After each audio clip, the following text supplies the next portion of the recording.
Right. Shekhar Reddy గారు మీరు మళ్ళీ మాట్లాడతారు కానీ చంద్రశేఖర్ ఒక మాట మన శ్రీనివాస్ చౌదరి గారు మాట్లాడమని చెప్పు. రైట్. శ్రీనివాస్ చౌదరి గారు రైట్ రైట్. శేఖర్ రెడ్డి గారు కాస్త ఆగండి. శ్రీనివాస్ చౌదరి గారు మాట్లాడాలి. శ్రీనివాస్ చౌదరి గారు, ఈ అప్గ్రేడేషన్ వ్యవహారం ఒకటి, లా అండ్ ఆర్డర్ వ్యవహారం, ఈ రెండింటి మీద సార్ ఇప్పుడు నా గతంలో ఇంతకుముందు మాట్లాడే టెక్నికల్ విషయం వచ్చింది సారీ. అలాగే రాష్ట్రంలో మీ ప్రభుత్వం అధికారం ఉండేటప్పుడు ఈ రోజు ఎందుకు ఈ ఫైల్స్ తగలబెడుతున్నారు, ఎందుకు ఈ ఫైల్స్ అరెస్ట్ చేస్తున్నారు డిస్కస్ చేస్తున్నారు. నేను ఒకటే మాట్లాడుతున్నా, మీకు జగన్మోహన్ రెడ్డి గారు ఏదో పులిసం అంటున్నారు కదా, ఎందుకు భయపడి మీరు అరెస్ట్ చేస్తున్నారు? ఏం తప్పులు చేశారు? ఆ గవర్నర్ గారికి బాబు గారు లేఖ రాశారు. లేఖ రాసినప్పుడు స్పందించండి, తప్పే ఉంది, ఎక్కడ చేయడం లేదని. సిసి కెమెరాలు పెట్టారు, బ్యాకప్ డేటా ఉంటుంది కదా, భయపడాల్సిన అవసరం ఉంది. కాబట్టి తప్పులు చేశారనే భయంతో గుమ్మడికాయ దొంగ అంటే భుజం తట్టుకుంటున్నారు. సో తప్పులు చేశారు కాబట్టి అరెస్ట్ చేస్తా. సో ఇది 100% గ్యారంటీ కదా. మీరు చేయలేదు కాబట్టి మాకు సంబంధం లేదు. ఫైల్స్, ఈ files, note files, contract bills, అలాగే చీకటి జీవోలు ఇవన్నీ ఉంటాయి కదా. ఇవన్నీ పరిణామాలు, జరుగుతున్న పరిణామాలు, ప్రభుత్వం మారుతాన్న విషయం తెలిసిపోయింది. మీకు ప్రభుత్వం మారుతామని తెలిసిపోయింది కాబట్టి మీరు ఈ విధంగా తగలబెడుతున్నారు. మారలేదంటే తీరు కదా. ఇప్పుడు జగన్మోహన్ రెడ్డి గారు ఈ రోజు నుంచి లేరు, ఎందుకంటే ఆయన లండన్ వెళ్తున్నారు. రాష్ట్ర పరిస్థితి పరిపాలన ఎవరు చేయాలి? మీరు అహింస, దుర్మార్గం, రాక్షసం, దుర్మార్గం అని చెప్తున్న మీరు తలలు బయలిపోతున్నాయి సార్. ఆడపిల్లలు తలలు పగులుతున్నాయి, బాంబులు, పెట్రోల్ బాంబులు వేస్తున్నారు, వాహనాలు తగలబెడుతున్నారు, శాంతి భద్రతలు కరువయ్యాయి. ఎలక్షన్ కమిషన్ పూర్తి స్థాయిలో చేతులు ఎత్తేసిందా, లేదా ఈసీ, డిఎస్పీ అలా కలిసి ఈరోజు ఢిల్లీకి ఎక్స్ప్రెస్ ఇచ్చుకున్నారా? ఇవన్నీ కారణాలు కదా సార్. ఈ రాష్ట్ర ముఖ్యమంత్రిగా, ఆపదమ్మ ముఖ్యమంత్రిగా ఇన్ని రోమనగరం తగలబడతా ఉంటాయి. నీరో చక్రవర్తి పిడలు వాయించుకొని పోయినట్టు రాష్ట్ర పరిస్థితులు ఘోరంగా ఉంటే మీరు లండన్ టూర్ ఎలా వెళ్తారు? నాకు అర్థం కాలేదు. సరే వెళ్ళారు, వెళ్లే ముందు కూర్చొని అయ్యా ఈ శాంతి భద్రతలు కాపాడండి, నేను ముఖ్యమంత్రి రాష్ట్రానికి, నా పరిస్థితి నేను వెళ్తున్నాను అని చెప్పి ఏమైనా సమీక్ష చేశారా? కనీసం జీవోలు ఇచ్చారా, ఆర్డర్ ఇచ్చారా? చేయలేదు కదా. మీ పార్టీ మీరు ఐపాక్ కార్డు కూర్చొని నేను 150 సీట్లు వచ్చాయని చెప్పేసి నేను తప్పని వెళ్ళిపోతాను. దీనివల్ల రాష్ట్ర పరిస్థితి ఏం మారుతుంది? ఈరోజు చూడండి, ఆడపిల్లలు విశాఖపట్నం తలబాగలు కొట్టారు. ఎవరు వాళ్ళ జీవితాలు కాపాడేది?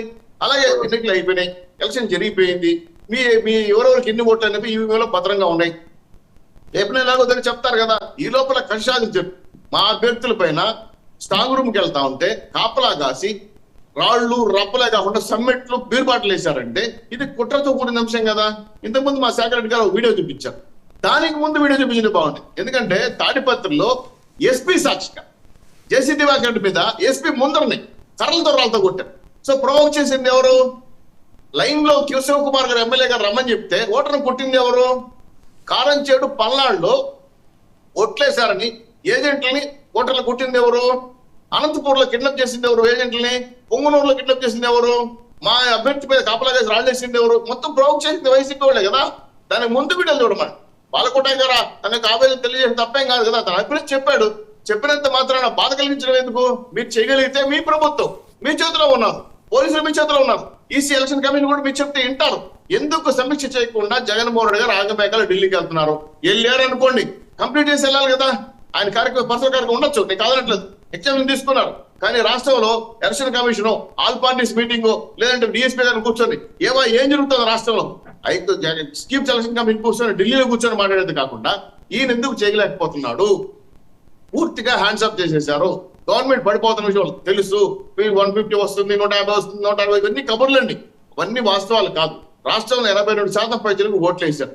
ఓట్లు వేసినప్పుడు ఆ ఓటింగ్ ప్యాటర్న్ నిలబడి ఎవరికి వేశారా, ఇంకోటి ఏం చేశారా విశ్లేషించడం నేను మాట్లాడాలి.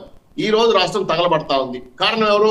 ప్రతిపక్షాలు, వామపక్షాలు, ఇంకో పక్షాలు, అధికార పక్షాలు కొట్టుకుంటున్నారు. కానీ లా అండ్ ఆర్డర్ చేతిలో లేదు. ఇటువంటి పరిస్థితుల్లో మీ కంప్యూటర్ తగలబెడతాం, కంప్యూటర్లు ఈ మ్యాటర్ని అరెస్ట్ చేస్తాం, ఇది కదా ముఖ్యం.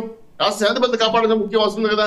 తర్వాత మీ మిత్రుడు చెప్పాడు నేను మొత్తం డబ్బులు డిప్యూటీ గారు పనిచేస్తున్నామని. పంచండి, ఎవరుతున్నారు? మేము వస్తున్నావా? కాకపోతే పంచడం లేదు. 1900 కోట్లే వచ్చాయి, మిగిలిన డబ్బులు రాలేదు కదా. 12వ తారీఖు ముందు ఎంత గొడవ చేశారు మీరు? హైకోర్టుకి వెళ్ళారు, సుప్రీంకోర్టుకి వెళ్ళారు, ఎలక్షన్ కమిషన్ తలుపు తట్టారు.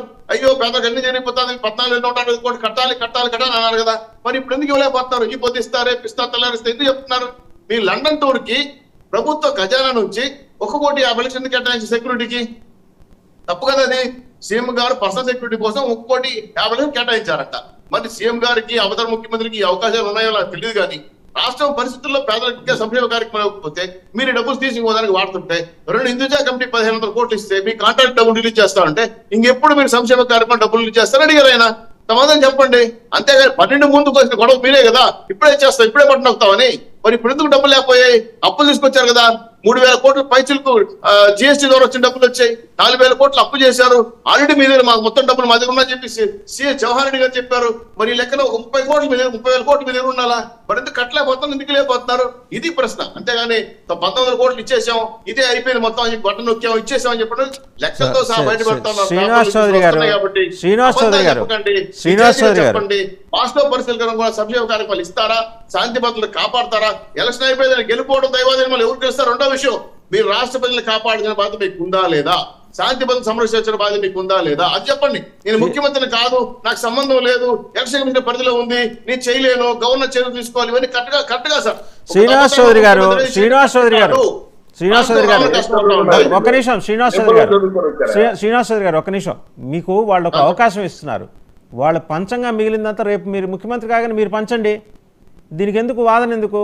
ఇంకంత 15-20 రోజులు అయిపోతే మీరే ముఖ్యమంత్రి, మీరు పంచొచ్చు కదా. వాళ్ళకి థ్యాంక్స్ చెప్పాలి. మీరు మీకు అవకాశం ఇచ్చినందుకు వాళ్ళకి ధన్యవాదాలు చెప్పాలి. మేము చేయలేము, మాకు డబ్బులు లేవు, మేము డబ్బులు ఖజానా వేరే వాటికి వాడుకుంటాం చెప్పేసి మీరు వాళ్ళకి చెప్పండి. మీరు వాళ్ళకి ఎలా అంటే శ్రీనివాస్ చౌదరి గారు వాళ్ళకి ఎలా చెప్పాలంటే మొహం వాచేలా చెప్పాలి. మేము రాగానే సంపద సృష్టిస్తాం, ఇలా అంటాము, సంపద సృష్టిస్తాము, ఆ మిగిలిందంతా పనిచేస్తాం, మేము ఎవరి మీద డిపెండ్ కాము చెప్పండి అవన్నీ. ఇంకా శేఖర్ రెడ్డి మళ్ళీ మాట్లాడతారేమో చూడండి. శేఖర్ రెడ్డి మళ్ళీ మాట్లాడరు, నేను చెప్తున్నా. జగన్మోహన్ రెడ్డి గారికి ఏమైనా మద్దతు ఉంటే సంబంధం లేదు, మేమైతే మద్దతు కార్యక్రమం చేయము.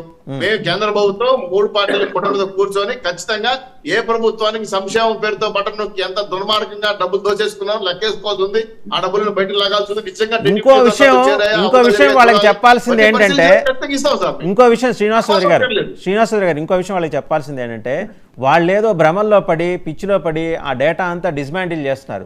వాళ్ళకి చెప్పండి, ఆర్టీజీఎస్లో మేము ఆల్రెడీ బ్యాకప్ సిస్టమ్ పెట్టుకున్నాం, మళ్ళీ మేము రాగానే మా ఆర్టీజీఎస్ని ఇలా షూ మంత్రకాలు అనగానే అది ఓపెన్ అయిపోతుంది, మొత్తం అందులోనే ఉంటుందని చెప్పండి. వాళ్ళకి తెలియట్లా. వాళ్ళకి ఎంతసేపు అన్రూలీగా వెళ్ళటమే తెలుసు కానీ సిస్టమ్ మీకు మళ్ళీ సిస్టమేటిక్గా వెళ్ళటం తెలియదు వాళ్ళకి.